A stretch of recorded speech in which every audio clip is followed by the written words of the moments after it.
And gender identity, trans, cis, non-binary, those are different things.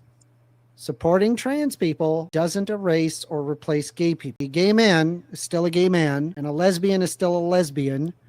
There's nothing in trans affirming care that changes that.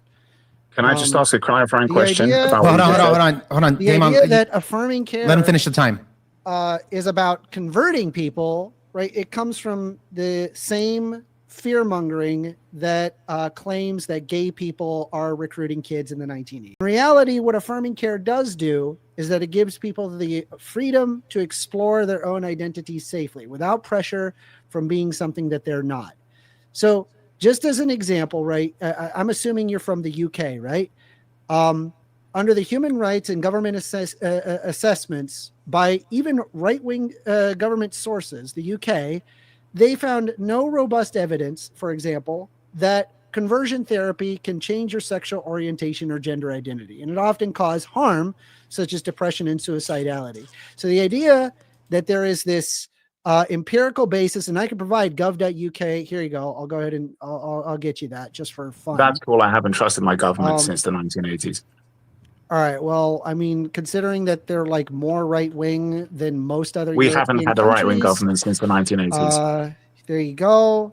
Anyway, the point is that trying to force a gay person to convert to being trans is like super harmful, and there is empirical evidence to show that that is not the case. And I don't even necessarily need the UK government. I could just look at medical studies to prove that.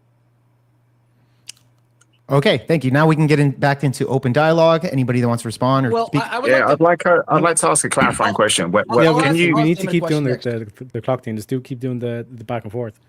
When you mentioned earlier on, like a gay person is still a gay person and a lesbian is still a lesbian, right? Yeah. So what do you mean by a gay person is still a gay person? Yeah, so or a lesbian is still a lesbian. Yeah, it would be a cisgendered man that is attracted to men.